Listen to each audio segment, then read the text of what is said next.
Hi, welcome to the Silverfox Hustle Podcast with your host Shashi. Thanks for listening in. And if you have listened for the past 2 episodes or so, we are back in the studios, and I'm very, very happy because it's nothing like actually having a proper, actual conversation with a proper person across the table instead of via Zoom. So it's always good to have a proper conversation. And apart from that, I'm also very happy to have this guest across from me because he is really a busy man. I've been trying to get him for the past couple of weeks. He's already laughing, and finally I got him. And I'm also very pleased and honored because this is the first thespian on this podcast, the very first on this podcast, and I'm very happy. And incidentally, we went to school together back then as well. He's a producer, he's a director, he's an actor, and when I say all this, very, very accomplished as well. He's done television, theatre, and the big screen as well. And he has done a little bit of DJing. A little bit. We will talk about that later on. And he has acted in numerous TV series in both English and the Tamil medium. Give an example like Tanglin, I think everybody's favorite, Lifeline on Channel 5. And then Reggae or Rehai, whichever way you want to look at it in terms of language, on Vasantham. And guess what? He also produced the Noose, everybody's favorite as well, right? Now, safely say he's one of only a handful who can and have successfully transitioned between both the mediums, English and Tamil. Now, in 2016, he acted in the lead role of the movie A Yellow Bird, a movie that was released on Netflix and was really well received. And it was so well received that it was selected for the Cannes Film Festival. Absolutely brilliant. Along with all that, he has won awards for his work as an actor, which we will speak in detail later on. But all the success, right, wasn't without sacrifices. I think that is very important. It wasn't without the failures. It wasn't without the struggles.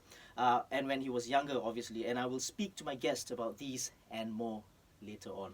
Welcome to the Silverfox Hustle Podcast, Mr. Sivakumar Palakrishnan. Hey, thanks for having me, and stop calling me Mr. Siva. I know it's for your show, but we went to school together. Right. And it's really interesting that I'm sitting across you and hearing you, and wow, you're good, man. Really? Yes. Thank you very much. It's very nice. You should try radio. Thanks. I know this is your hobby, but you should try radio. Thanks. Thank you very much. Coming from you, brilliant. Now, I think you know what this podcast is all about. It's a positive show, and it's about inspiring people. And I said this at the very first episode, that if I can inspire one person from each episode, I'm happy, right? I'm happy. This is a hobby for me. Yeah. And I think you are a very positive person, by nature, right? Has it got to do with your spiritual self? I get a feeling that you're a little spiritual, right?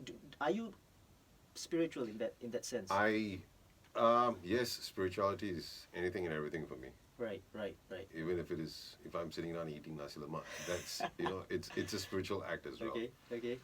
And that has helped me a lot with my, the way I perceive things in life and all of that, and that has got me to move on and on and on. Yeah. And going back to the positive part, right? On that note, I don't want to talk about the circuit breaker. I don't want to talk about the pandemic. All the negatives, right? Yeah. But I want to talk about the positive that came out from the circuit breaker. Oh yeah. Yeah. So what are the positives that you took in during this circuit breaker?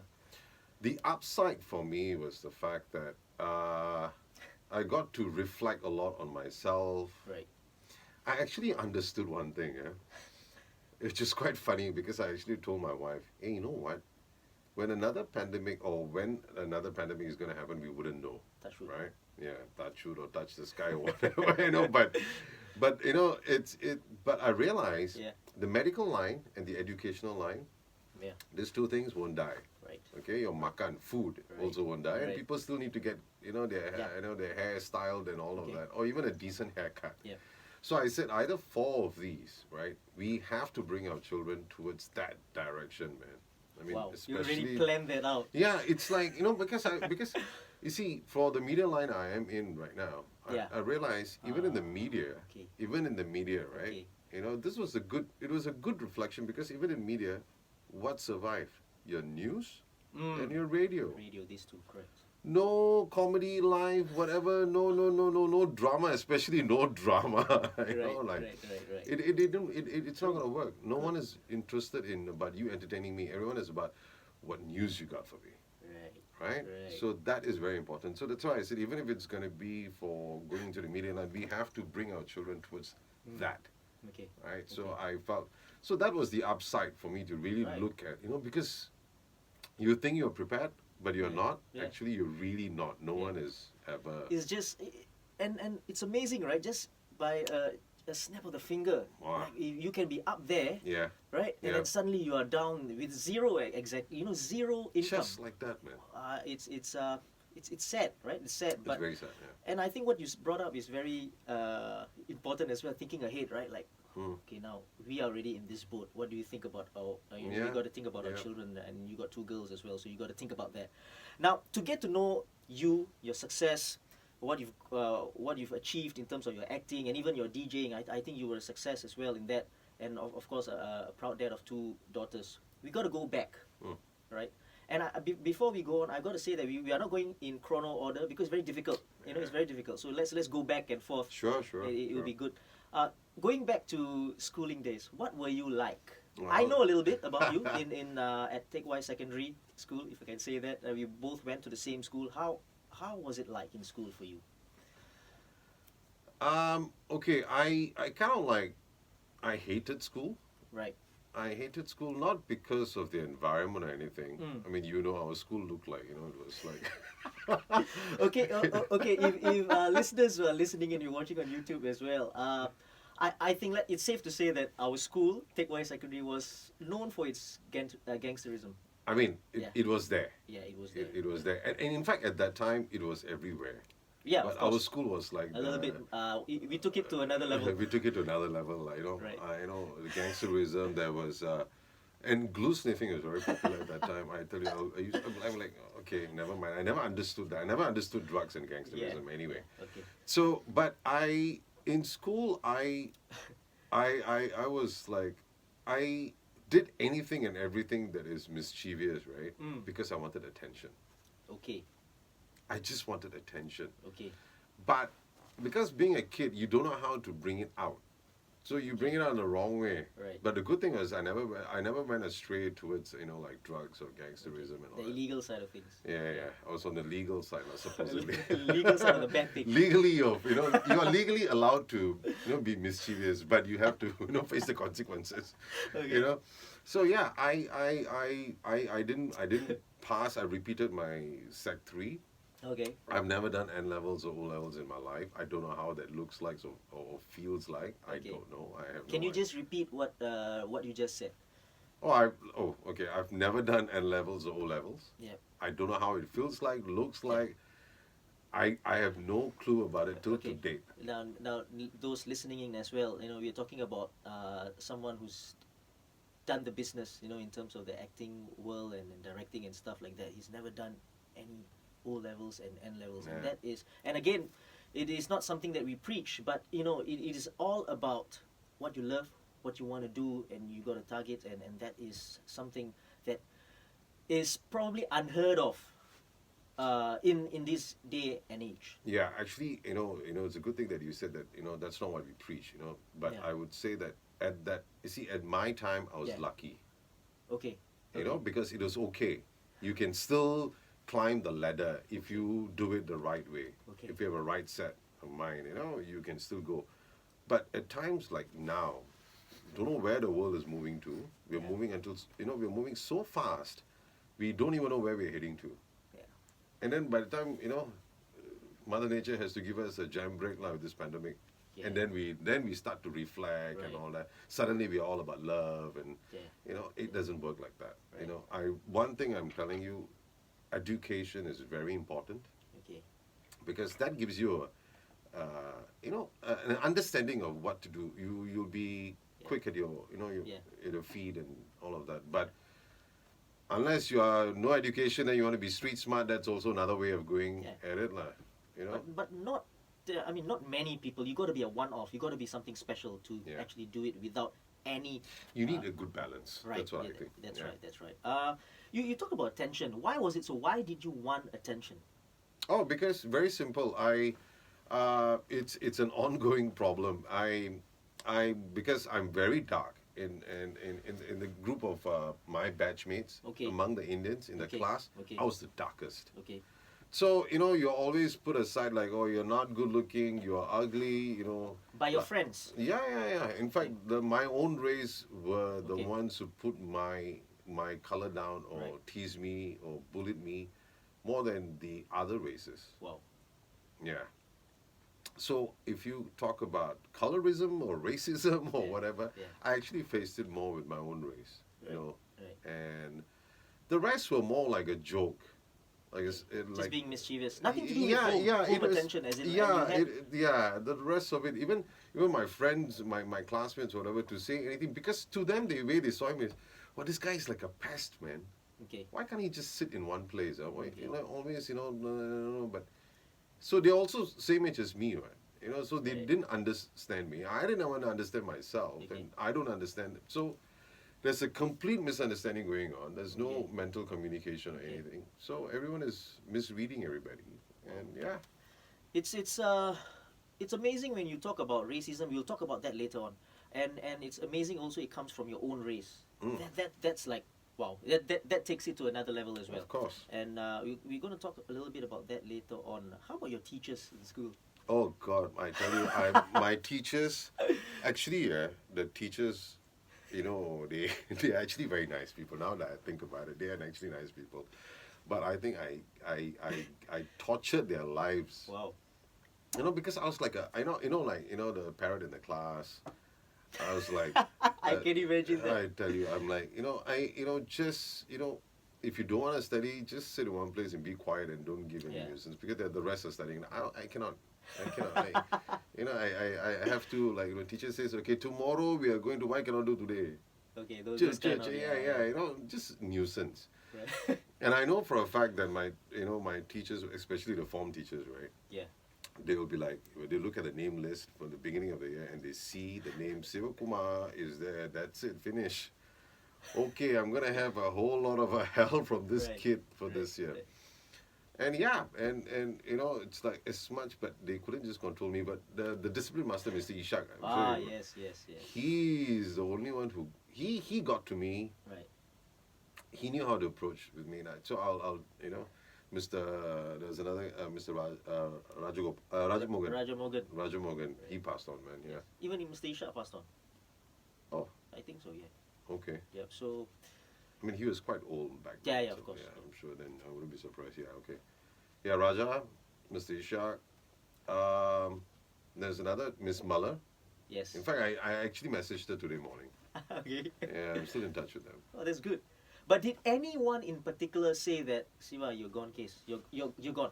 Oh yeah. I don't want to mention the names, Okay, the okay, teachers' yeah, names, yeah. but there are one or two who said you'll never make it in life. Yeah. Right. You're going to be one of those that I wouldn't be surprised if I see you in prison, Wow. or if I see you in a correction center, Okay. rehabilitation center, whatnot. Okay. They have said it to my face. They have said it to my face, But I always looked at them. I was like, okay, wow. If you could see my future, I should pray to you.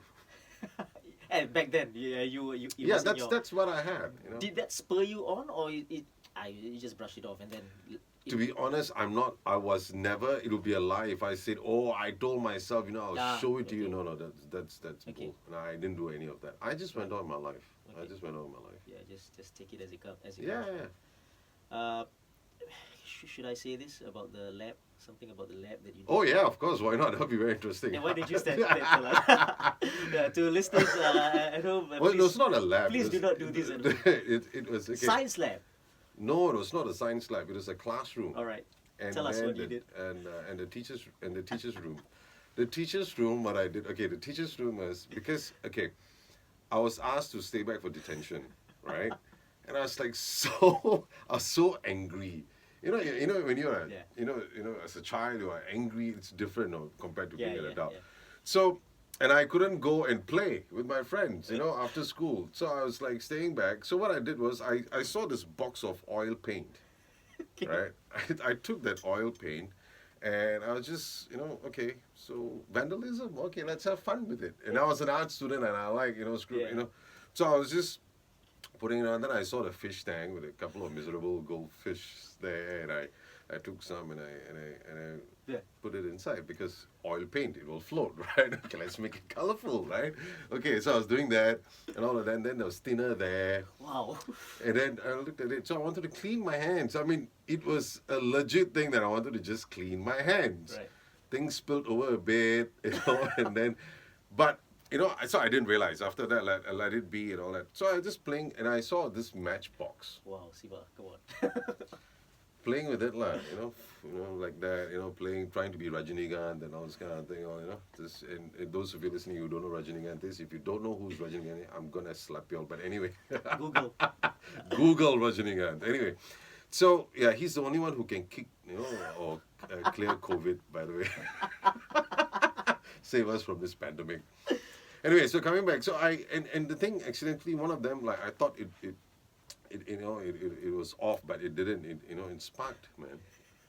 And the thing caught fire, but okay, it was not a drastic one until like the whole thing burned down and all that. But there was fire. Yeah, there was fire, and so how the morning session class, the teachers, they have left for the day, right? So it was there. So the afternoon session, teachers came, and I was like, how do we actually, like, what do we do with you, so they put it off. So the fish, they died, of course. They can't breathe and all of that. That was first degree burns. No, not the fish tank again. Because of the oil, because of the oil paint that was floating happily. Okay. So they also started floating on top, like they were not swimming anymore. Right. That and there's another one that I created. This logo. They used to have this. Those days, our time, the peace logo and the anarchy logo were very popular, right? Yes, right. So I created this logo called Anti-Mats. So it's a circle and an alphabet M in between, and then there's just two arrows. Okay. So I was actually drawing in every classroom on the ground level at the time. Okay. So I'll go to the class and then I'll draw. Draw it on what? On the board. Okay, on the chalkboard. Our time was chalkboard, Okay, right? right. On the chalkboard, and then I'll come back for our national anthem. So people go to class, anti-man, wondering who is this and all this kind of thing. So there was one day I was drawing, and then I turned. I think it was Miss So or math teacher. Yeah, Miss So and Mr. Ishak standing down there. I turned happily smiling. Hello. So you were the one. We knew it, like we just needed to catch you, With all the things that you did and whatever in school, I think it's safe to say the guys with you and the people with you, and even some of the teachers, if they look at this and they will say, oh, it was fun, right? It was just fun times. Sure. Not at that time, obviously. Now we just move on. I think you started or enlisted early. Yeah. Right? Yeah. Was that by your decision, or you just... Yeah, it was a decision I made because I left school when I was, after repeating Sec 3, I left school. And I was not interested in academic. I was very much interested in arts, and I'll tell you more about it later when we talk about it, like how I came into this line. Okay. And so when I came out, when you don't know what you're gonna do. Yeah. What you're gonna plan to become a CEO and all that? No. So I was working in all kinds of odd jobs, man, like aircon installation. Okay. And then there was this job where you just go there and wait at Boon Lay, in the bus interchange there. Some friends of mine introduced me, and I followed them. And the guys will come and pick you up, right? And then you jump on the pickup, and then you go and then drop you at Yo's factory and all this kind of thing. Then you do like packing and all that. You get $50 a day. Wow. So you work for 4 days, you get $200. And $200 at that age is a lot of money, man. It is. Yeah. It is. And I'll take the money, and where am I? In Zouk. And I'm sneaking into the place club. to be. Yeah, I was sneaking into clubs and all of that. Yeah. And then after that, I realized an uncle of mine was having a chat with me. And he said, hey, "What do you want to do?" I said, "I don't really know, but I think, I think someone might have told me about early enlistment." Yeah. Okay. And if you're 16 or 16 and a half, you could muscle. You can just go. So I was thinking, okay, why not? Let's get it out of the way. Okay. Or never know, man. I might just sign on and find a career there. You never know. Right. That was also a suggestion made by some of my uncles, like, people like you, just go and then sign on, Right. I was like, yeah, okay, why not? So did you sign on, or is it just a normal No, enlistment? it was just an enlistment. I didn't sign on. Now tell me, did that early stint in the NS probably, made a significant change in the way you thought about things because you went in early? Did it help you to mature? Not at all, man. I hated. I didn't like national service. It was too regimental. Okay. It was too regimental, Okay. and I was like, oh God. I was posted to Navy. I was in the Navy. Okay. I was in store. Right. And it was so boring to the fact that I actually pleaded to be transferred elsewhere. Okay. Not you were in the store because not because of medical conditions, or No, it's just a normal it was just posting, a posting, right? yeah. It was just a posting, and Okay. I pleaded to be transferred, and then I Okay. became a chef. I became Where a cook in the in okay, the Navy okay. SNT, a school of Okay. naval training. So I Okay. became a cook in the, and that was the best thing that happened in national service. Right. Being a cook, because I got to learn how to cook and all of that, which really saved my life. Yeah. Yeah. That's great. Something good turned out. Yeah, man. from- Yeah. But other than that, no way. I But would when never- you say cook, I do know the food that you guys churned out. I mean, I'm talking about before when the recruits or people who were serving did the cooking, because now it's all outsourced, right? Yeah.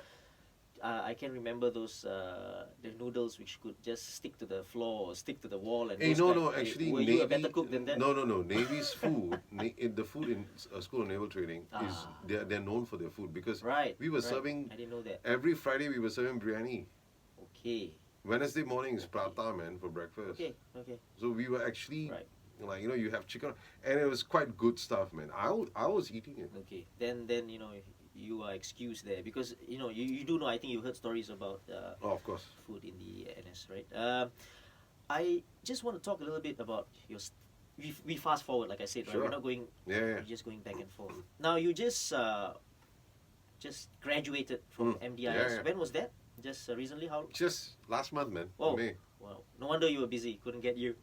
Now take us through that, right? Because you've done it the other way around, Mm. right? You've done it I've like always done it the other way around. we shall not go into that.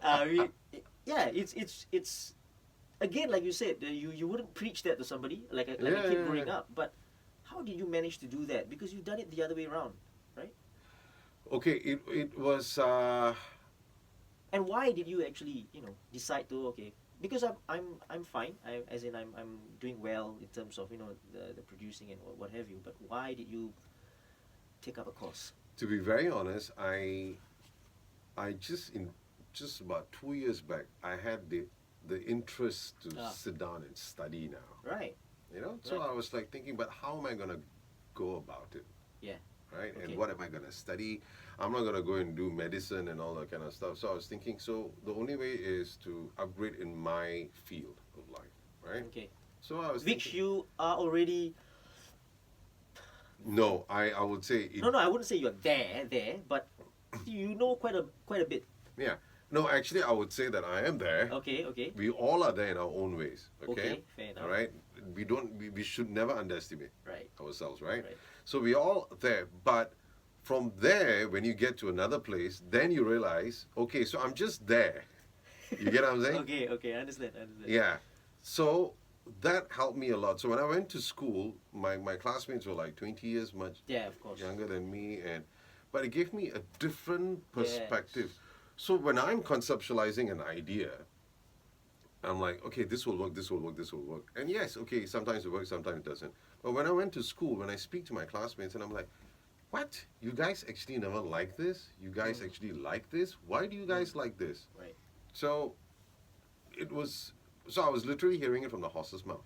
Okay. So it's much clearer, and I was like, and I'm telling you, I'm not a tech savvy guy. Yeah. I'm not from the tech world, man. But I know we have to use it. So when I met my classmates, they're much younger. Kids nowadays, tech is their world, right? So they were teaching me about that. Yeah. Yes. So there was a lot of exchange thing that was going on, an exchange program kind of stuff. Yeah. So I just wanted to go and study, and I realized that, and also because a lot of people are telling me that, what do you want to do in this line? And I was also asking myself, okay, I'm in this line. I can't be, directing, and it's not like I'm in Hollywood, Okay. right? So I need to do something else in this line. Right. So I said, okay, maybe, having a degree in my hand, I have a dip. So maybe having a degree in my hand, why not? It might help. So that's when I went into it. It's funny, right? Because you let's say you start studying like you said, you start studying later on, right? But you're already there, like you said, right? And then when you learn certain things that you are actually doing, you already know without actually studying it before, right? So it comes back, then you think like, okay, maybe I've been doing the right things all the while, that kind of thing. Now, this industry, right? I'm talking about the acting part and what have you. Is it nature or nurture? Because with you, obviously, it's a one-off kind of thing. But what do you think? Do you have to take acting classes to be great at acting? Because I know, of course, people who are great at acting actually did take up, acting classes when they were younger. Or do you take up acting lessons while you're already in that field? Or, like you just go with the flow? No, there's no right or wrong in it. Right. But you have to educate yourself. Okay. You have to. I've had so many people who have come and asked me, "Oh, I want to come and learn. I want to act. Right. I want to.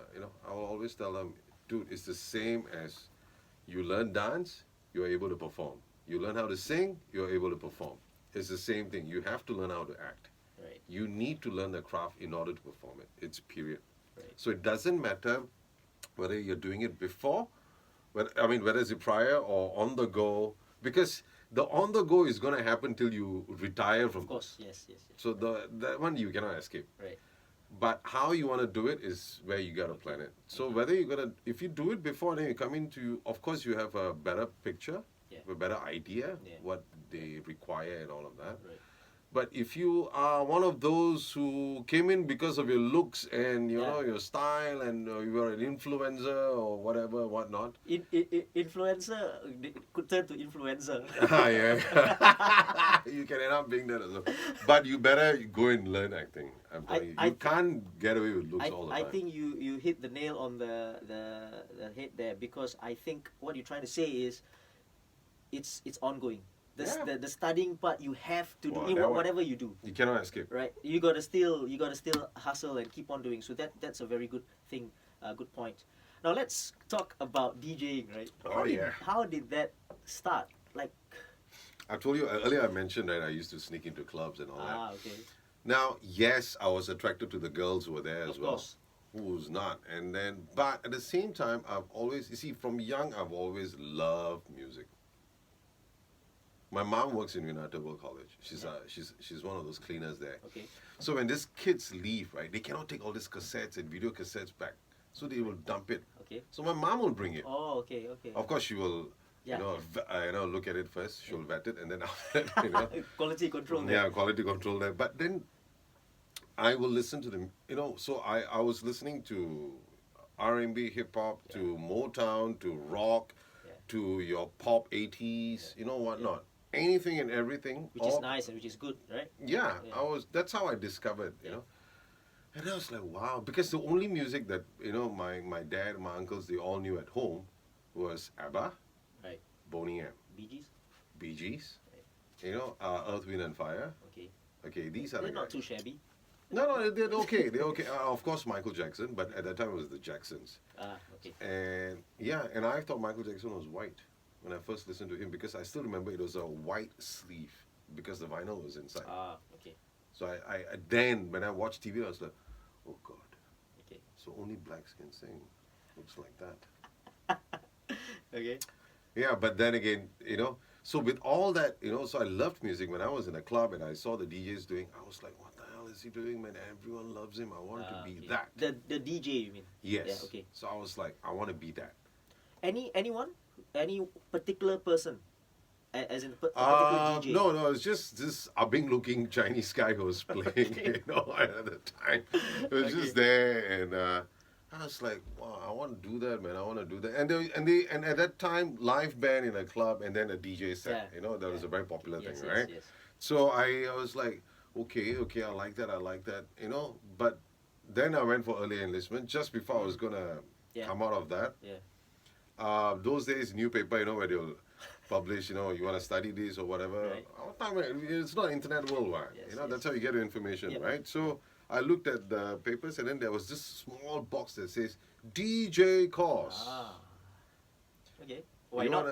You wanna? So I was like, dude, this is what I want to do, man. I'm like, so I went for it, and the company was called Disc Jock Crew. They don't, they don't exist anymore, and I went and I they taught me. It was a once a week class for 10 sessions. Okay. I paid. I remember. I think I paid about $400 or $500. It's not too bad. Yeah, not too 10 bad. sessions, Not too bad. Yeah. But it was a lot of money at that time. Of course. Yeah, NS, I was $180 a month. Oh, You yes. get paid. And so yeah, I went for it. I passed. Then I went to do all these small gigs. Okay. On your own, or you had to follow? No, I follow people, Okay, of course. okay. The company was also Okay. helping. Okay. And then I tried a bit here and there. And then finally, I ended up in this. I forgot the name of the club, but it was somewhere in the east. Okay. And I was staying in the west, so I had to literally take the bus. Excuse me, and it was funny. It was literally like the rock joint, Okay. So there was a Filipino band that is playing rock music. Europa or something, no, right? No. It's not. I did play for Europa chain every Sunday. Okay. That was the time. Right. These are the early days, and then TGIF in Far East Plaza Right. was like the place to go to, right? Because they were the only one doing hip hop music at the time. Right. So when Ships in Town, all the African Americans are also there. Okay. So their music is like Yeah. to the core. Right. So they were having an audition. They were looking for a DJ. TGIF. Yeah, okay. So they were looking for a rookie. Okay. So it's not like someone who has experience. So I took that opportunity and I tried. Okay. And I went and I remember I went for an audition. I just played Nas If I Rule the World. I remember playing that song on one side It of the brings vinyl. back memories, Yeah, right? man, of course. And the other,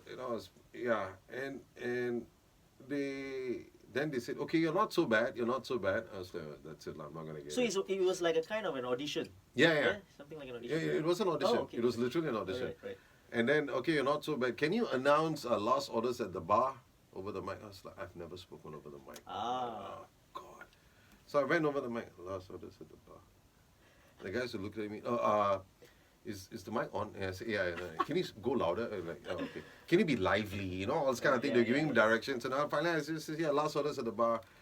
Things like that.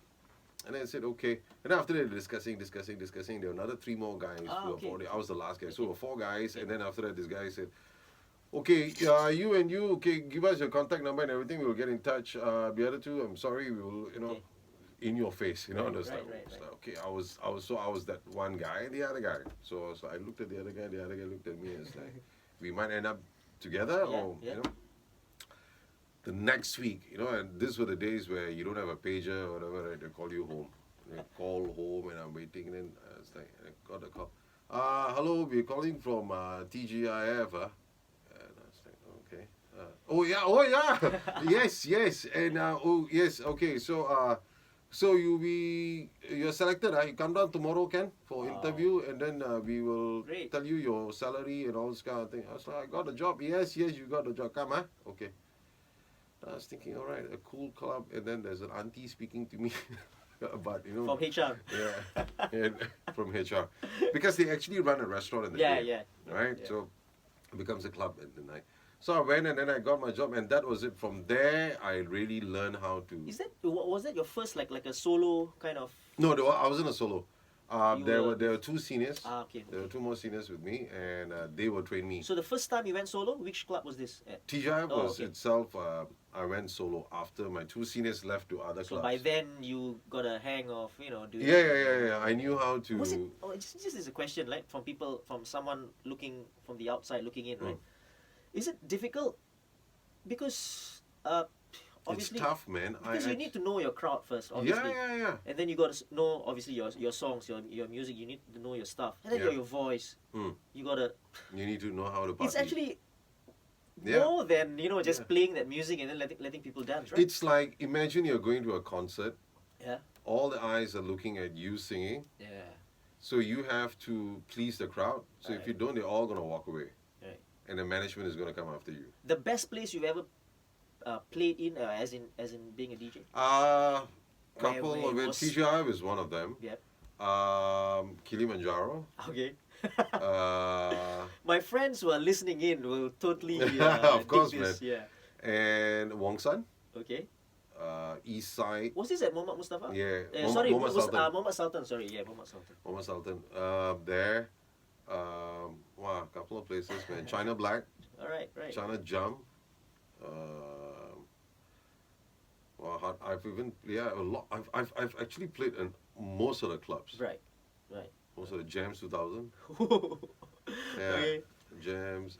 Name it, man. I've even done some warm up sessions in Zouk and all of that. Okay. Well, those names you rattled off just brought back memories, man. Of I've course, been to places, of course. and it's amazing. So I don't think that I probably went there realizing that you were playing there as well, because after secondary school I didn't see you for quite some time after that. So you were probably playing there when I was there with my friends, right? So that was a good stint, wasn't it? A good, how many, 6 years, 7 years that you did? I think it was slightly more than 7 years. Wow. So where did this acting came about? Oh yeah, I told you. Okay, me wanting to become an actor or a director, right, was a decision I made. I've said this in a lot of interviews. It was a decision I made when I was 10 years old. Oh, I didn't know that. 10 years old? Yeah. Okay. You see, I had only 2 ambitions in my life at that time. Okay. When I was 9, I remember I told this to my dad when he asked me. I only had 2 ambitions in my mind. One is to become an actor. Okay. The other is to become a monk. Okay. I only had 2 things. Yeah, extremes there. Yeah. And when I was in primary school was when I met my spiritual guru. And the family and all of that.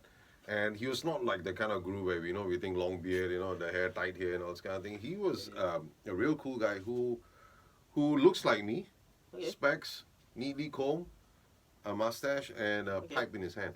Right. Singaporean. Singaporean. And and his talk and sessions were all in English. And he was the one who told me, you don't have to become either one. Because when my dad told me that I want to become a monk, he said, if you want to become a monk, you can't eat KFC, Because we all love chicken. Yes, of course, but he mentioned KFC because at that time, why I'm saying that, it's not I'm trying to brand this, but why I'm saying that is because at that time, going there to dine, because it was not a fast food joint at that time. If you remember, they'll come and take orders from you. Okay. Going to the place to dine was a luxury. Okay. And it only happens in my family. Only happens either once a year or twice a year.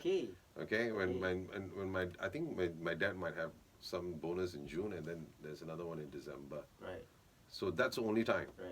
Right. So because he was the only breadwinner, sole breadwinner, and so it's like he was doing like 3 jobs so that he can bring up his kids, and my mom was a housewife at the time. So when he comes and tells you that you can't have it if you become a monk, because you have to become vegetarian. I was like, okay. So that was the main reason that was that was the U-turn. Right. But then when I met my guru, he said, listen, you can balance your spiritual life and your material life. Okay. You don't have to go to the forest. I was like, okay. So that clicked on, and I just moved on. And Great. Yeah. Great. And then when I was a DJ at that time, I was leaving for work. Yeah. At night, and there was this ad on television, and at the time it was, I think, it was not known as Vasantham, I think it was Prime 12 or something like that. Looking for actors, new faces. Again, it was just an ad, right? Yeah, it was wasn't an ad. like someone came to the club and No. Siva, I think you can act. Why don't you act? Right? It's just because nobody knows you, and the clubs that I was playing and all that, you don't see much of Indians as well. Right? They didn't really patronize that. So I saw that ad, and I still remember it was in Buona Vista CC. We were having auditions. You mean the auditions were there? Yeah, auditions were held in Buona Vista CC, and and the ad was, we're looking for new faces for a new police drama. We want police officers and in Tamil. In Tamil. Okay. And so I was like, police officers, and I want villain roles. Right. So I was like, okay, the villain role sounds nice. I want to try that out. Okay. Then I went. I have no idea what audition is. I have no idea what they're going to do and all. I just thought, give it a try. So I went, and I got selected in the... I got shortlisted, actually. Okay. I got shortlisted. Okay. And the director was from Malaysia, Kabir Bhatia. Okay. He's actually one of the A-list directors right now in Kabir Bhatia. So he said, there is something about this guy. That's what he said. Okay. I want to audition him again with the shortlisted ones. Okay. So I was shortlisted. I got the drama, and that was the Rehai drama. Okay. Okay. And I got a part. And then, but then... Was that a part that you wanted or actually you applied for, or is it like No, it's something it's else, just, right? so they gave me a rookie role. Okay. Among the policemen, I'm a rookie. Right. So the first day of script read is happening. Okay. And we were So sitting, you've already been selected? you've been selected, you've been then- given the role. okay. And then before we start filming and all that, there's Okay. this thing called script read. Ah, So everyone okay. will sit around a round table and then Right. we'll read the script. Then you Okay. read your part, right? Okay. And then the director will explain to you, okay, this part, this is what I'm thinking we're gonna do, you know. Okay. So prepare yourself for that. You know, it's got Okay. all this thing. That's my first time I'm ever sitting down for a script read. Okay. And my reading of Tamil was bad at that time. Okay. Because I didn't read Tamil books or anything. So my turn is coming.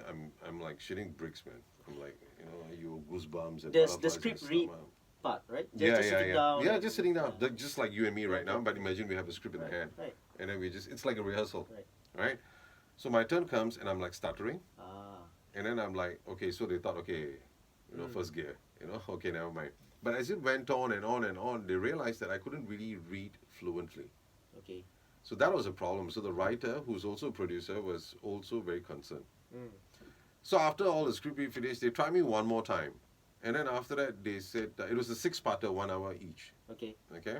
And once a week. They called me the following week and they said, you know what, you know, we want someone a bit more, I think, you know, you lost the part. All right. I'm like, what?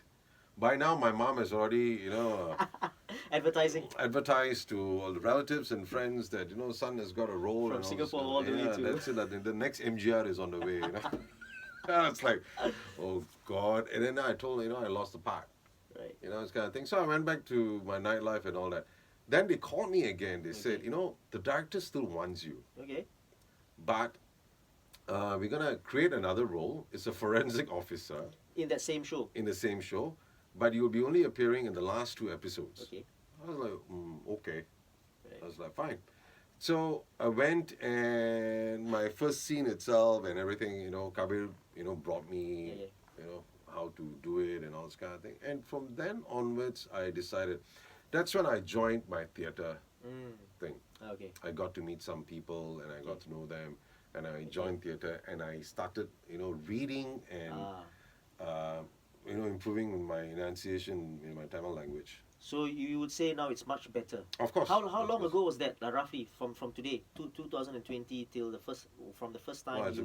been a good 15 years. Man. 15 years, right? 15, 16 Yeah. years. So you've gotten better, I'm sure. Yeah. Than But with of the- course, while writing, I still got, you know, spelling mistakes and all that. But reading is much fluent Okay. Now this is what I want to ask you, right? Is this like just how you watch it in the movies? How does an audition takes place? Oh, Take okay. place? like okay, they call you up for an audition. Mhm. You go in there for a specific part. Is that for a specific part, or they can just tell you to just read It's anything? usually for a specific part. Okay, so when you go in there, can you read it off the script, or you have to act it out? That depends. That depends. Usually, reading off the script is going to restrict you. Right. It's going to restrict your movement or Right. your concentration, right? Right. So, a good audition, the way a good audition would be conducted is the people would usually the assistant producers. Which you have conducted, by the way, so many times. Yeah. Right. Okay. So the assistant producers will actually send you the script prior to the audition. You know, like a week before or 3 days before at least. Okay. And then they will tell you these are the parts that you're gonna try it out and all of that. Then Okay. you do your own homework, you memorize whatnot and all of that, and then you go for the audition. Now, what happens in the audition room is that the director, the writer, the producer, whoever is sitting there, but the director is definitely going to be there. Another co-actor from, or maybe the lead role, Okay. whatever, will also be there Okay. to just help out. Okay. Okay, and what they'll do is that the moment you walk in, they will know whether you are my character or not. From what? From looks? Yes, the way you walk in and all that. It's something like a first impression kind of. Yes, the first impression itself is like, okay, this guy is my Muthu, or this guy is my Mr. Lee, or this guy is my Ahmad. Oh, this is an eye opener for me. Yeah, Right? yeah. It's an eye opener, right? From people. That's how I will see it as a director. When my character walks in, like, okay, let's say Sasi walks in. Okay, you walk into the room, right? Okay. And I look at you. No. What are you looking at exactly? Because if it's looks, right? Okay, let's say you are looking for a gangster role, for example. Yeah, So okay. I do have to really look like a. Okay, if you are a known actor, then Yeah, of course. as a writer and a director, I will know when we discuss about the character, we'll know, you know what, Sasi is the one Okay. who will fit the role, that Okay. kind of thing. But if I'm seeing you for the first time, Yes. I would, because usually it's a headshot, Okay. right? They'll give you, then I look at a picture. Okay, try. Let's. Okay, I need to see him in person. Okay. Then Sasi walks into the room. I look at Sasi. Okay. Okay, he's got a height. Okay, he's got. Okay, this. Okay. Now let's see. Okay, you pass the first part. Okay. The appearance Okay. kind of like fits. I don't care whether you're masculine and all that. No, Okay. it's just there's this thing. It's kind of like difficult to explain. Is it something like a charisma or an aura? Like Yeah, sometimes you walk in, you'll be like, Alamak, that Ahmad that I was looking for, that's the Ahmad, man. okay. You know, there's some people just have the presence. Okay. That's the word, actually. Okay, presence. The presence. Yeah. So you walk in, now the next thing I want to know is, Can you act? dude, can you act? Okay. I want to know, okay, so the acting part is all about, everybody can act. You sure? Yes, trust me. We all act. You know when we started? When we told our parents, no, I didn't do that. And we were damn convincing, I'm telling you. Okay. Right? Fair enough. Though our parents know, who are auditioning us at the moment, that we are bullshitting. But we did our best in it, right? Okay. You think about it. We Okay. did our best in it. Okay. We tried. Right. We did, whether is it with our teachers or whether is it anybody, or whether is it was stealing the small piece of chocolate from the mama stall, Okay. and the mama it catches you. No, uncle, I didn't take. Alama, Okay. we all can act, Okay. right? Right. But it's all about how convincing you are is Okay. what I want to see. Okay. How naturally you deliver the lines, how comfortable you are. You don't care that I'm sitting there, but you just perform, man. Okay. So you can actually, if you want, read it off the script that you have. Or, Yeah, some people be like, technically, can I? Then some, we see, I'm not interested in the way you are delivering the lines word for word. Okay. I'm more interested in your performance. Okay. That's what they look at in the audition. Okay. Yeah. Wow.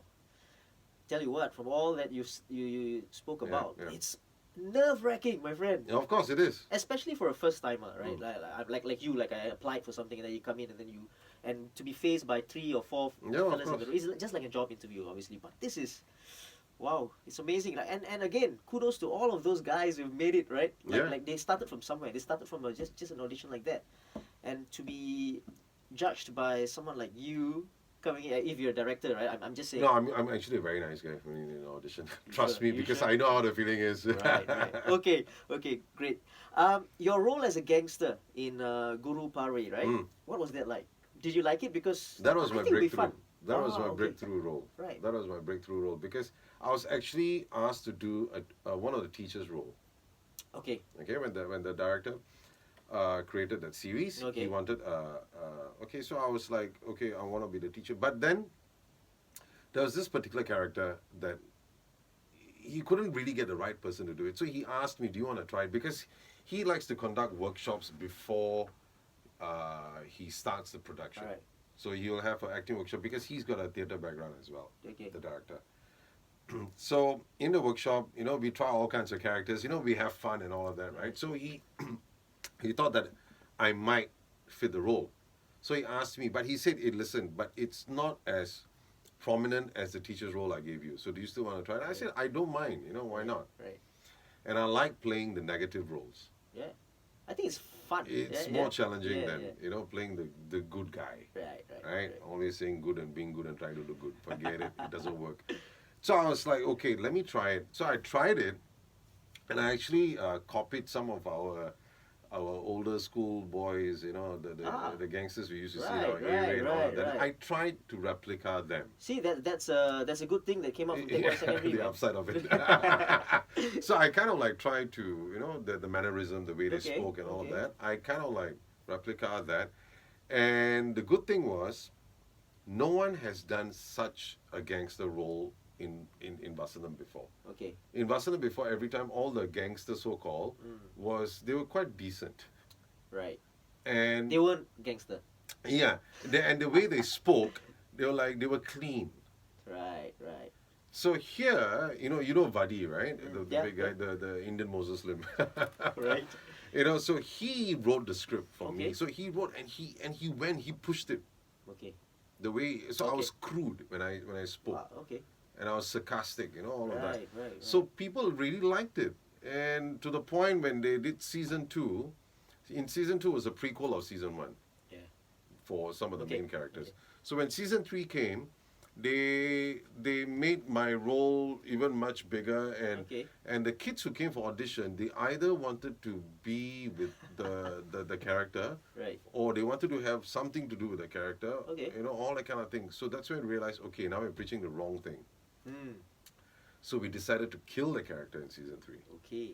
and it was a very successful thing, and yeah. Well done. Actually, to be really someone to like you said, those people who wanted to act or to be within or close by to that role was good, right? That shows that you actually done the job, right? And that's amazing. Now, your transition to the English or English medium, how did that happen? Oh, that was quite an interesting one, because now, see, when I was in the Indian market, right, what happened was I was quite vocal at the time. I was an angry man, because I was like, why are you working like this? Hey, why like that? I had a lot of whys. Critical of Not critical, but more of I was questioning, actually. I was okay. I was not commenting. Okay. I was questioning, now why is it like that? Why like that? Why people? And people realized that, hey, this guy is questioning a lot. Let's push him in the sense. So people are like, yeah, bro, you go and ask. Hey, yeah, you should ask. So when I went to question, I realized nobody was there. Right? So my seniors, who are called the producers and all this kind of thing, were like, this guy questioning a lot. Okay, let's see what you do. And then at the same time, at that time, one of the production company was very upset with the fact that, and they were the main people who were doing dramas and all that. They were very upset that I didn't mention them first, because there was a question like, how did I start in this industry? So I said, this so-called production house spotted me, and that's how I got a role. And then after that, this production house spotted me, and they started giving me cameo roles for a start. ... So they didn't understand the ... and they said, how come you never mentioned that we give you lead roles and all that? So they kind of like banned me.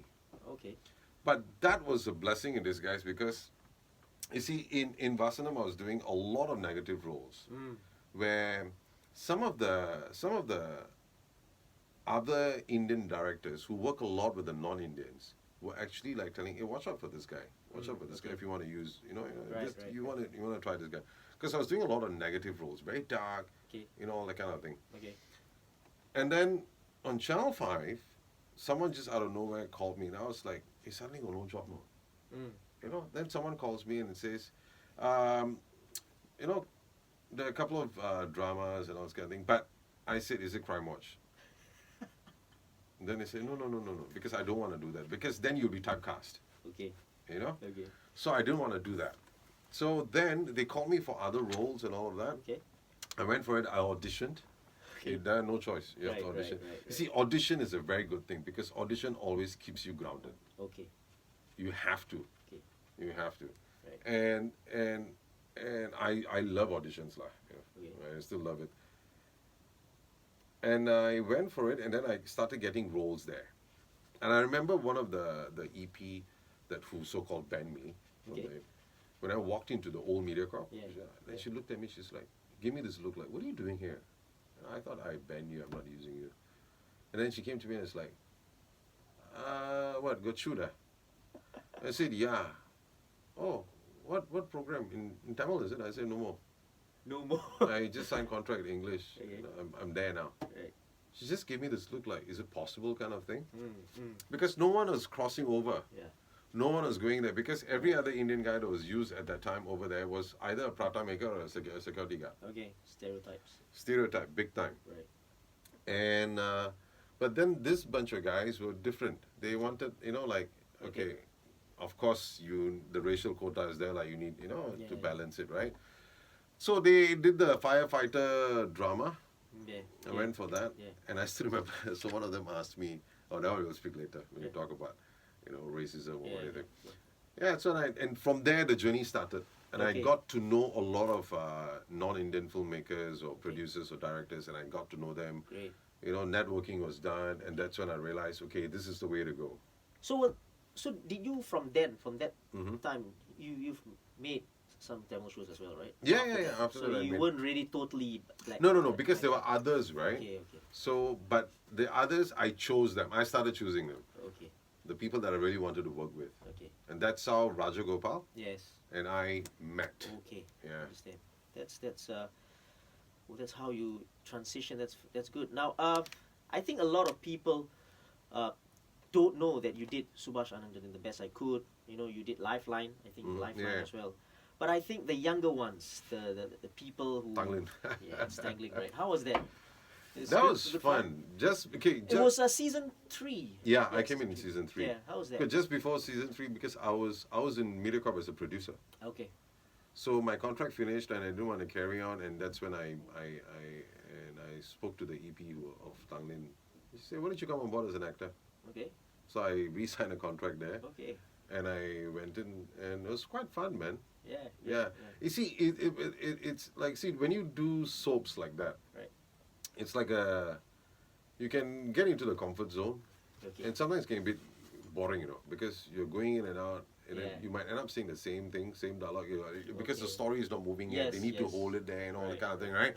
So yeah, it's like a 8 to 5 job every other day. Okay. Just very quickly, right? How did you get into producing and directing? Did you think that maybe I want to start producing and directing, and how did that start really? Oh, because like I said, when I was a kid, I wanted to be a director and all of that, right? It's always been there. So when I went into this, I always hung out with the crew members. So when the directors, you know, I'm almost behind, like I'm watching them what he's doing, I'll go in chocho. I'll be like, hey, why you did that? Why you did that? And some of the directors will be like... It's basically learning, like, you know, learning about stuff. And then I went to get a diploma. Okay. I went to just sign up, you know, and I did it for 1 year. Okay. In SAE, School of Audio Engineering. How did you, how was the Noose? Because it is one of the most funniest ever. One of the best shows, man. Best and funny. 5, really funny, right? Shows in it's intelligent, that's what Yeah, of course, you know, and again, I don't know, do you guys have a little bit of leeway in terms of making fun, especially the political part, obviously, right? Do you get a little bit of leeway like Kumar has? I seriously think Kumar has a little bit of leeway when he's doing his comedies. In terms of I think Kumar Kumar has more leeway because it's on stage. Yeah, how about you guys? Okay, we of course we have a lot of restrictions, but the main producers, Subhas and Prem. Prem is the one who started this. Okay. Prem Anand, I'm sure you know him. Really. He's the guy who, the credit goes to him. Okay. He's the guy who believed in it. He's the one who started it. Right. Prem Anand. Yeah. And because I came into the picture only from season 7, 8, and 9. Okay. So I was assigned because I have a drama background. Okay. So I was assigned to that project. So I was quite excited. I joined the team and all that. So usually what they'll do is that the whole team will sit down and then we will conceptualize. Like, okay, so this season, what shall we talk about? Oh, okay, we had the recent thing coming out. Or the Little India riots, you know, this kind of thing. You know, let's put all that together. Or anything political or whatever. But or let's talk about the maid problems and all this kind of thing, you know, teachers and students, you know. So we'll collate all of this, and then Prem, who's like the main writer, then he will start writing the characters down and he put it, and then we as producers, we'll try, you know, so we put it together. Okay. What I like most about the news is very current, as in like something happened at the weekend, and then the latest news there will be something about that. You know? Like it was damn because funny. people like Prem and all that, they are very updated. They you know, they know what's happening. So they'll be very quick to change the script and guys, we're gonna do this and all that. And the actors, they are very intelligent. They're very smart buggers. Yeah. They're very smart, so they know what they're talking about. Yeah. Because you have to know the subject, you know what you're talking about, so that when you deliver, you know what you're doing. Are they really funny in real life as well? Yeah. Okay, I think you got to be. A bunch of rascals. You got to be actually. They're very funny. They're very nice to work with. Yeah, they're very funny, and the whole team itself is. Cinema, right, Siva? And obviously you went into cinema as well. I mean, acting in cinema. And listen, when I speak about you, Siva, as in the actor, we got to speak about A Yellow Bird, Oh, right? okay. Yeah. And in cinema, and when it first came out, it came out on Netflix, right? When it first came out, and then it was No. It was in the cinemas first. no, as in when it first came out into Netflix, I was like right away onto it, right? Ah, I was okay. right onto it, and I tell you what, it was an amazing movie. But I think Thank you. we met after that a couple of times, and I did tell you as well. It was a dark movie, man. Of It was course. like it's like It's a what the slow hell- burner. It's like what the hell is happening here? It's like really, it was so gripping, and it's like and dark, sad. Makes you angry at times. Oh, yeah. It's all the emotions, right? How was that like, A Yellow Bird? And a question that leads from whatever you're going to say is, does this happen in real life in Singapore? A Yellow Bird is actually inspired by a true story, Right. right? So that character is a representation of all the homeless people and this yellow ribbon or whatnot. Okay. People who do not have a direction in life and what they're doing. So that is what A Yellow Bird is all about. Right. Yeah. So, and it's prevalent in Singapore. Yeah, it is. It is. Oh, it's Like a lot of people actually couldn't believe that is happening in Singapore. Like when the movie traveled around the world, like even in Japan when I was in Osaka, actually asked me in the Q&A they actually asked me, so did y'all go to Malaysia or China or India to film this? I said no, that's Singapore. Every single shot is done in Singapore. They had a shock of their lives. wow. It's and for those of you who are listening in, who are watching on YouTube as well, if you don't know the movie, just go to Netflix. Everyone today is on Netflix, and it's called A Yellow Bird. Right, go watch it because it is amazing, and the plot is about a. You want to tell us about the plot? The plot is basically in a 1 minute. a man who is looking for his wife and kid. Yeah. But why are they away from him, and his estranged relationship with his mother, Yeah. and how he meets this prostitute from China, and Yeah. what actually happens. Great. And tell us about the preparation, because I know you went homeless for about a few days. Tell us about that. Oh, that was because okay, I'm not a method actor. You sure? Yeah. I mean, You being humble? no, I'm not trying to be humble. It's the reason why I'm saying I'm not a method actor because What of is the a fact that method actor? It's Tell just us. a collective term where you have a style of like, okay, you need to punch the wall to feel pain, so that and by using the pain you will deliver your lines. Okay. All So right. that is. I will not. For example, so I will not. I don't need to punch the wall. I understand. I understand the pain. I'll internalize it. I'll bring it. So you have a method. I have a method, right? So collectively, the reporters call it method acting. Okay. Okay, so, that's my so understanding. both are actually method actors. There's no right or wrong in it. Yeah. Okay. Okay. Right. Like Jack Nicholson doesn't believe in method acting, and then you have Dustin Hoffman on the other side. And your favorite Denzel, he believes a little bit in that as well. Denzel is, you see, In Malcolm X. yeah, but Denzel is more of a, I wouldn't say they're method actors. Denzel, you see, the presence itself is Yeah, of course. huge, Of course. And every movie, if you really look at it, you see Denzel. Yeah. Like Julia Roberts, you see Julia Roberts in every other movie. You won't see her as Miss, whatever, Yeah, okay. But you don't mind. Yeah. Because they are still so good. Right. Like Morgan Freeman, you see him in every other movie, right? You Yes. see Morgan Freeman, yeah. Yeah. So just going back to the preparation that you did. So Raja Gopal, the director, Yeah. now he himself is a very good actor. He has a Okay. theater background, he's Okay. trained and he knows what he's talking about. A Right. very intelligent guy. He reads a lot, he watches a lot. Very observant. And he came and told me that I cannot afford to have you acting homeless.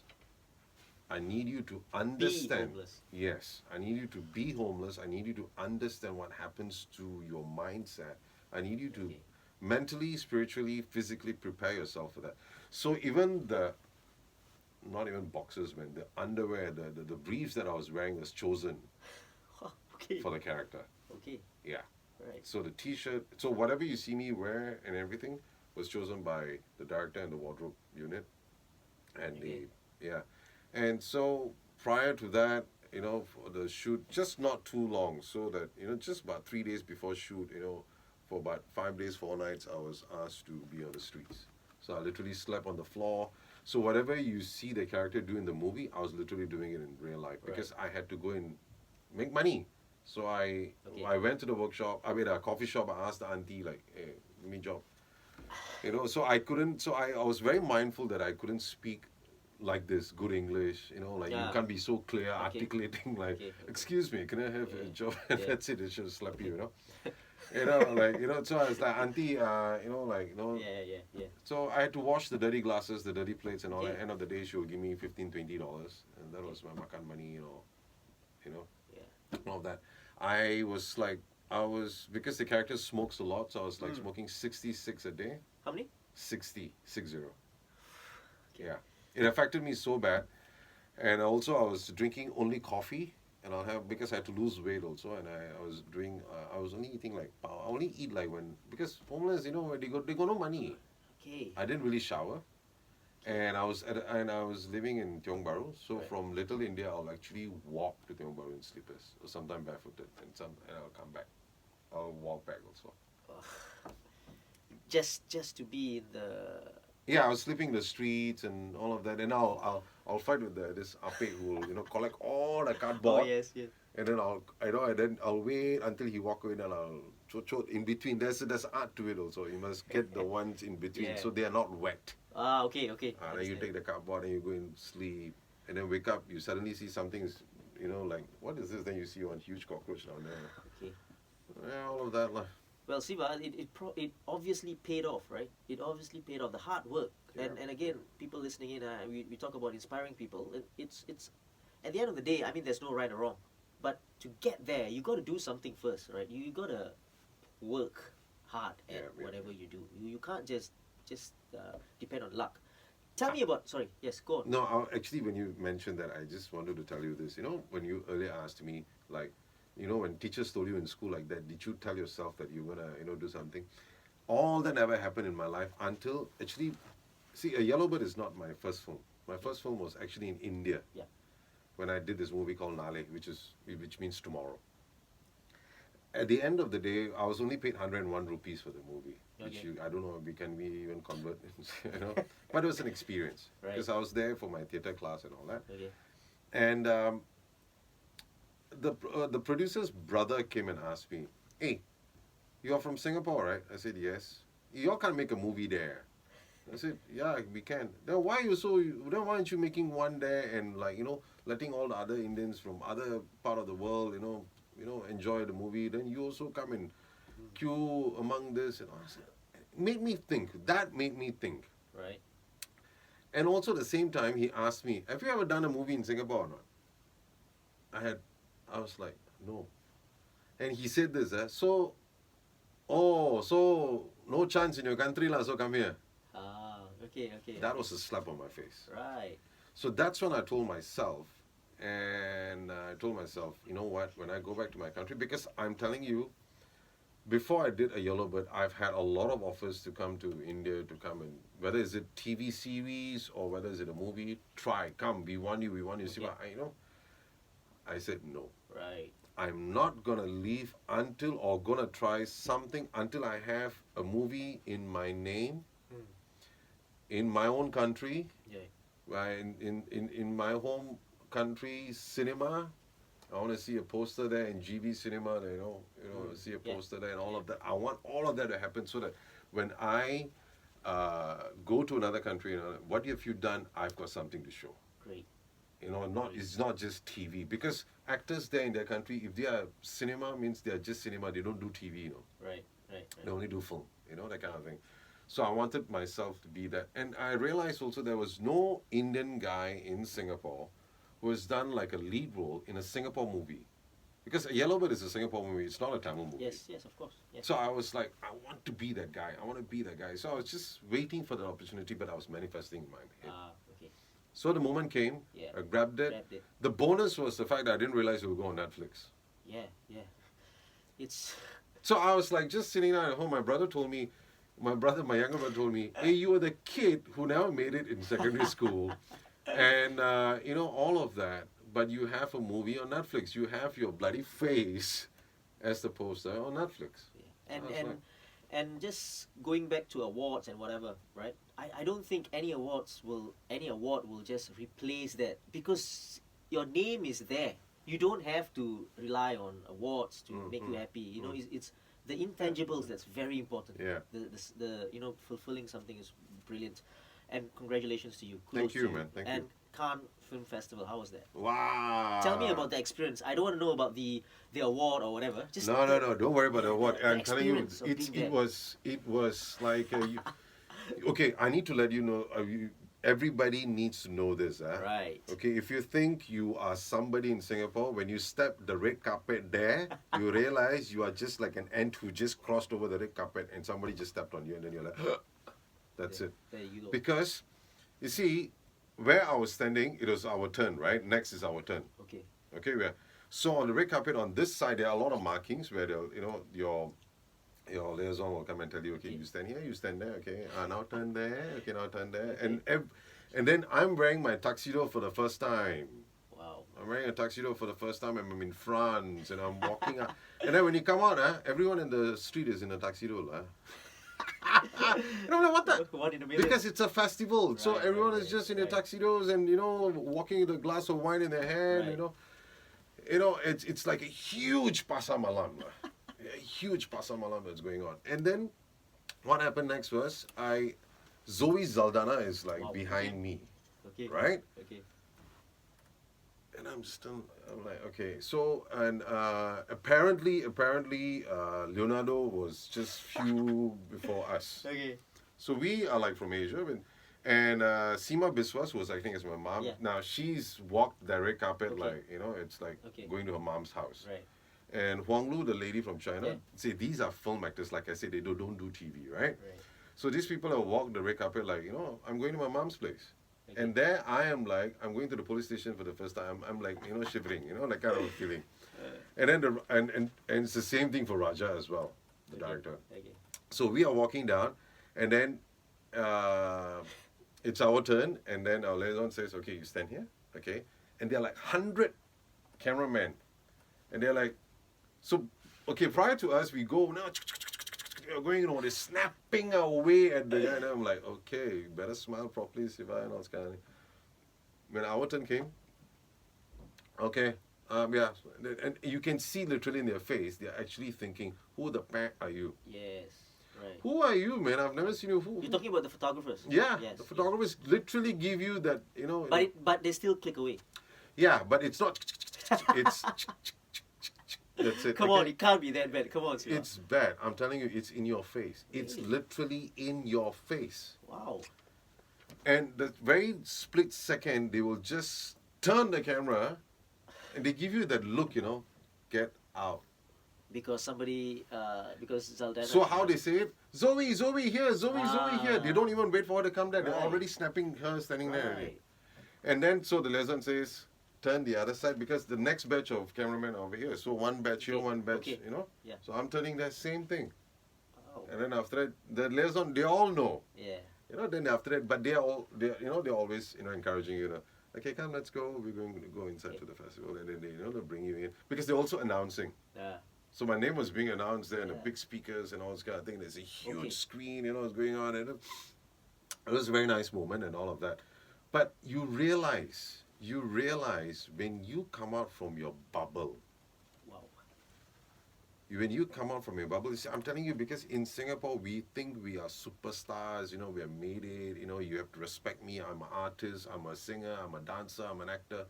Hey, I tell you, when you get out, that is the real world. Ours is not even an industry. Ours is a community that is getting together, make a TV series, or whether it's a film or whatever. But that is an industry, because if you make it, you make millions. Right. Here, you're not even making thousands. There, you make millions, and you are all over the world. You are endorsing brands. You become spokesperson. All that. So when you come out of your bubble, when you get into that real world, you realize it. Bitch slaps you on your face. Yeah. And then when you come back and you look at what you have in your world, Yeah. you either be grateful and you better be humble about it, man. I'm telling you, that's how it works. In that I don't know, 3-4 minutes of what you just said, that is enough to speak to audiences, to people listening in, people watching in, and anyone, right?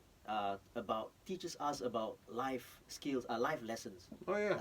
You have to be grateful. You have to, be kind, and not think. So, Yellowbird changed my life. It's amazing, Siva. It's amazing. Thanks for that. Now we will go in a bit, right? But time flies so fast because I'm enjoying this, because it's So am I. yeah, it's amazing.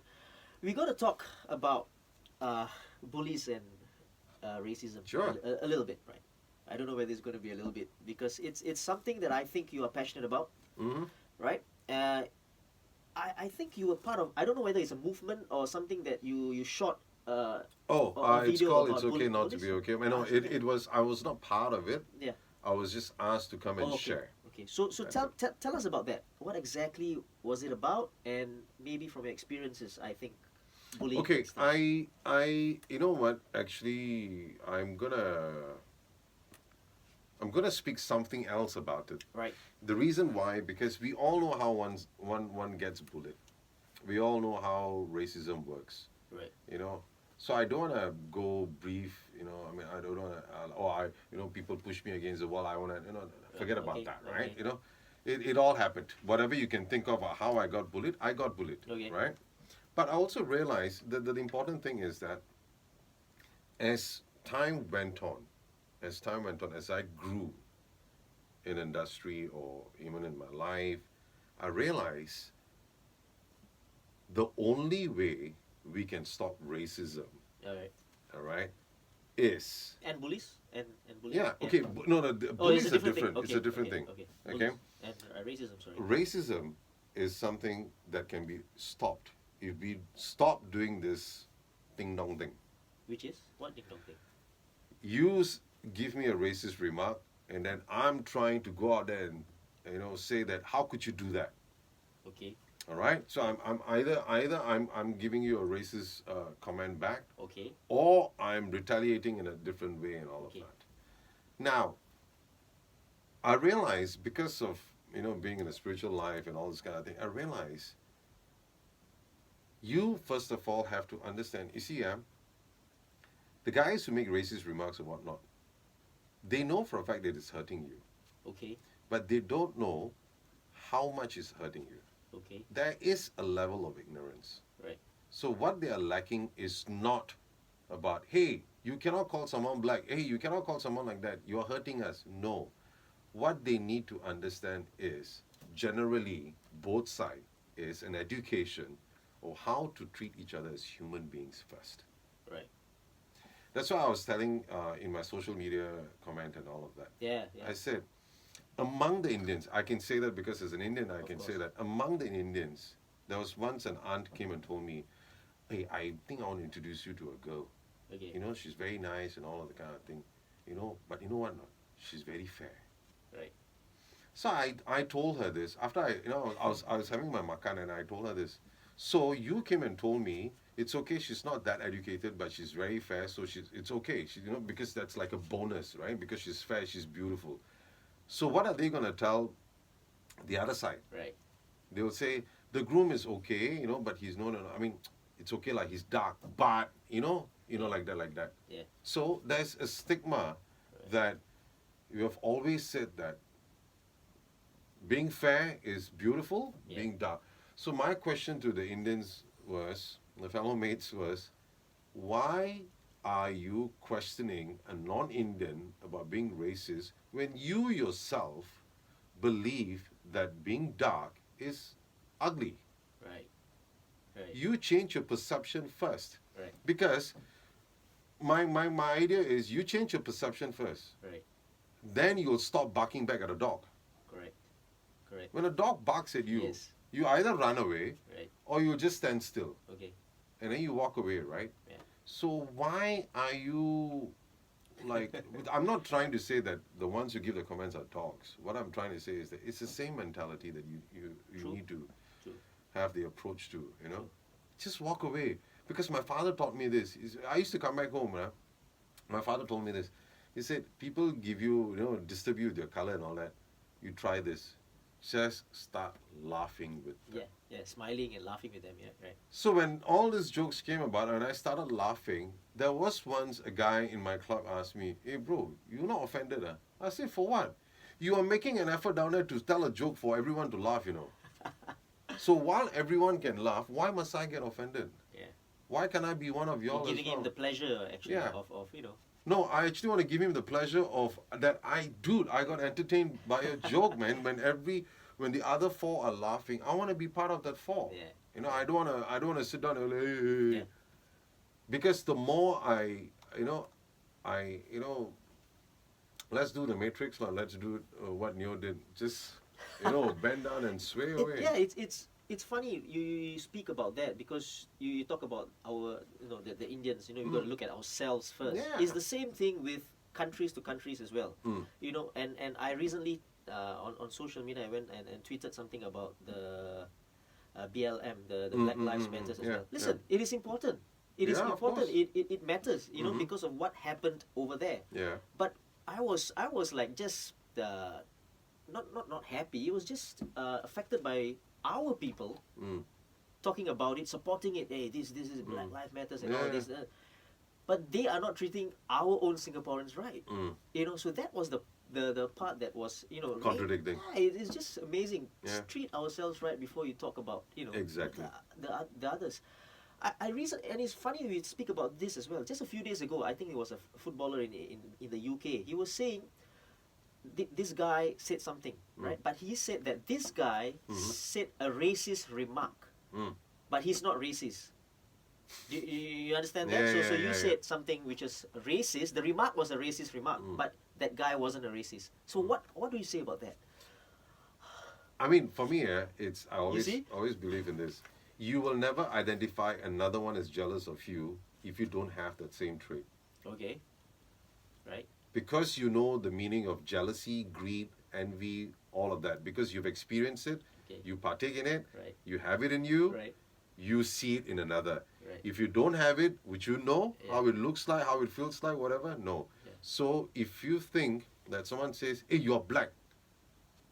Now, if you look at it like it's just a statement, oh, I'm black, oh, okay lah. But because you, in your own belief system, you believe black is ugly, and then you believe that because you subscribe to other people's beliefs, so you have also, you also have instilled that as your own belief now, and you said that, oh, so black, he said I'm black, that means he's racist. Oh, okay.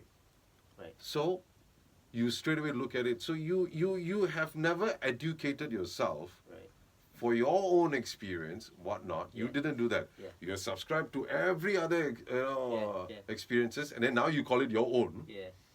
And then you are now retaliating. I'm like, how dumb can one be, lah? Right. You are so empty, then. Yeah, true. So that's when I realized those who have really experienced what the truth is, how to live life and all that, you notice they are not retaliating. Correct. They just mind their own business. Yeah. Because the whole purpose of life is to find who you are, change yourself, and the world changes. Right. That's why I see people like Gandhi, I like them, you know why not? They never went around and said, hey, the white guy said I'm ugly, this kind of thing. His focus was to get independence, and that's what he did, and he did it in a very calm way. Right. That's all. Right. Wow. It was a good conversation there, really. It's an eye-opener as well as for everyone listening in as well, watching it. Now, just before we go, quick question, answer, right? Okay. Quick ones, Okay. right? If you can do that. Oh, it's a rapid round. Yes, no, yeah, I usually do that. Okay. But I'm not going to do that. Okay. Okay, because I think this one is better suited to you. Your favorite local actor? Udaya. Local actress? Oh, actor, as in. Oh, actor. okay. Okay. It's okay. I call them actors. Okay, actress generally. is. Actress is Udaya. Actor, local. Local actor will be Uncle Guna. Foreign actors? Denzel for. Okay, female? Female is a couple of them, but right now is Radhika Apte. Alright. Greatest achievement so far? Greatest achievement so far is I actually saw myself smile. What? I actually saw myself smile for real. Oh, okay. So, Being happy for real. wow. That's deep. Acting, directing, and producing. Choose one and why. Choose one and why. Stability, I'll say directing. But acting is still the one because I get to be anybody and everybody. Okay. Cinema, television, theatre. Choose one and why. Choose one. Wow. It's either theatre or cinema, not TV. Okay. Why? Because theatre, you have the freedom. Okay. TV, no, because TV is very technical acting. Okay. You're acting for camera. Yes. Cinema, you are acting, cameras following you. So yeah. Right. Interesting. Favorite role you were in. Favorite. Favorite role that I was in. Wow. That would be. Wow, that's tough, man. Finally. Yeah. Stumped. Yeah, man. Throats, yeah. Favorite role. Come on. Favorite role. There's Favorite too many, role. I think. Actually, Rehai. Okay, good. Your favorite director that you acted under. Oh, Raja Gopal. Your favorite director, as in favorite director. That was the director I've acted for. No. Favorite director is as in anywhere. Oh, anywhere. Yeah, in overseas. general. Oh, in overseas. For me is Scorsese. Great. English or Tamil medium? Choose one and why. Tamil. Why? Because of that language, I'm able to speak English properly. Oh, okay, great. That was the end, Siva. Okay. Relax. You can relax now. Okay, cool. Now, before we go, right, advice for any budding actors, producers, directors, or even DJs, right? Because you've done all this stuff. Any advice, especially for those youths coming up, right? And maybe just out of NS and you want to be an actor, for example. Just any advice for them. The simple thing is, I would say, don't forget your native language. Your mother tongue is very, very important. Okay. Because of your mother tongue, know what it is all about. Learn how to enunciate properly. Yep. Because that enables you to speak the first language that we call English. So easy, and that's going to bring you places. Because then you're bilingual. You will be able to have a good share of both sides. Right. Now, if you're going to be just thinking that I only know how to speak English because that's cool and all that, then you are just going to be one in those thousands trying to, eat the same pie. But then who's going to go on the other side? The foreigners who come in, they'll go and enjoy the other side as well. Good way to see Yeah. it, yeah. So, learn how to speak both languages properly, and it's going to bring you places. And try and, as much as possible, read. Don't just watch. I'm from the media line, but I'm telling you, don't watch so much of TV, man. What you watch is what you are. Wow. Great. It's very true. Thanks, Siva. No. Thanks, Sasi. Thanks for being on this podcast, and it has been, you know what, almost 1.5 hours of just pure conversation. I didn't realize, and I call this a conversation instead of a interview session. I think it has been absolutely brilliant. Thank you very much, Siva, for inspiring not only listeners, myself as well. While we are having this conversation, I have been inspired. Thank you very much. Thank you. Can I say something? Yes, please. I just want to say this, that those listeners who are listening to this, you must also understand that Sasi could be doing anything else. But he picked up this hobby and he's doing something about it. So he's also inspiring, and he's going to continue inspiring. So try and do something like that as well. I'm not saying you have to start your own podcast also. What I'm saying is that go and do something that is going to make you happy. Find the time. Anyone and everyone is given 24 hours, just like Sasi is given 24 hours, but he's doing what he's doing, and it's brilliant, right? So both of us trying to, put each other in a pedestal, but we both are in the same pedestal. We are doing something that we really like. Make something out of the best out of it. So thanks to you, Sasi, for inspiring all these people as well. On that note, right, that really made my day. It has made my week. All right, and thank you so much. No worries, man. I will see you and catch up with you in a different setting, perhaps at Newton Circus, where we Of sometimes course. do meet. Or Adam Road. Yeah. Thank you very much, Siva. Cheers. Thank you. Cheers.